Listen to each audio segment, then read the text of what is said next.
پہلے تو مجھے یہ بتائیے گا کہ ہم اس وقت بارڈر پہ موجود ہیں اور ابھی ٹرکس یہاں پہ انتظار بھی کر رہے ہیں، اور کئی مہینوں سے جو ریسنٹ اسٹینڈ آف ہوا تھا اس کے بعد سے ٹریڈ بند ہے، اور اس کا جو زیادہ نقصان ہے وہ آلدو افغانستان کو ہو رہا ہے فائنینشلی، لیکن پھر بھی یہ ایک پبلک ڈپلومیسی کی چیز ہے، اس میں لوگوں کا روزگار انوالو ہوتا ہے. تو اس مسئلے کو کیسے حل کیا جانا چاہیے؟ آپ کیا سجیسٹ کریں گے؟ کیونکہ پاکستان نے بار بار افغانستان کو موقع دیا لیکن وہ کانفیڈنس بلڈنگ میئرز نہیں ہو سکے. بالکل، جس طرح آپ نے کہا تھا کہ اس وقت جو ٹریڈ بند ہے، پھر آپ نے یو این کے جو رپورٹ سے افغانستان میں وہاں پہ غذائی قلت بھی ہے، اور اس کے علاوہ وہاں پہ بے شمار مسائل ہے. تو اس چیز کو انسانی حقوق کے اس پہ جو ہے نا پاکستان نے کئی بار افغان حکومت کو بار بار کی ہے، مگر بجائے کہ وہ ڈائلاگ کرے، وہ وہاں سے چمن کے اوپر اور پاکستان کے اوپر وہ جو ہے نا وہ گولہ باری بھی کرتے ہیں، شہری علاقوں کو ٹارگٹ بھی کرتے ہیں. اس سے نہ صرف یہاں کے لوگ جو ہے نا وہ متاثر ہے، بلکہ میں سمجھتا ہوں کہ زیادہ جو لوگ متاثر ہے وہ افغانستان کے ہیں.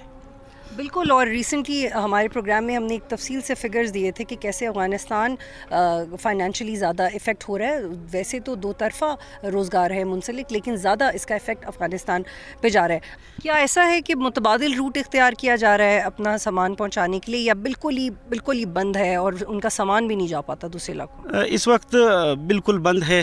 جو کچھ سامان جا رہی ہے وہ پاکستانی جو ہماری فیڈرل گورنمنٹ ہے، انہوں نے یہاں سے دوائی بھی بھیجی ہے، یہاں سے اور بھی جو ہے نا وہ چیزیں انسانی حقوق کے اس پہ بھیجے جاتے ہیں. اب پاکستان دیکھ رہا ہے کہ جو وخان بارڈر ہے وہ بھی جو ہے نا ایک متبادل راستہ ہو سکتا ہے اگر افغان حکومت کی جانب سے، طالبان رجیم کی جانب سے اس مسئلے کا جو ہے نا وہ دیرپا حل نہیں نکالا تو پاکستان جو ہے نا وہ وخان کی طرف جا سکتا ہے.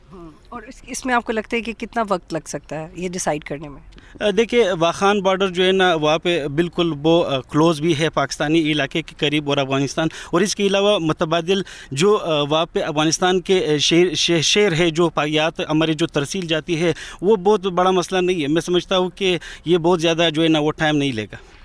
سبسکرائب کریں اور بیل دبائیں تاکہ کوئی خبر رہ نہ جائے.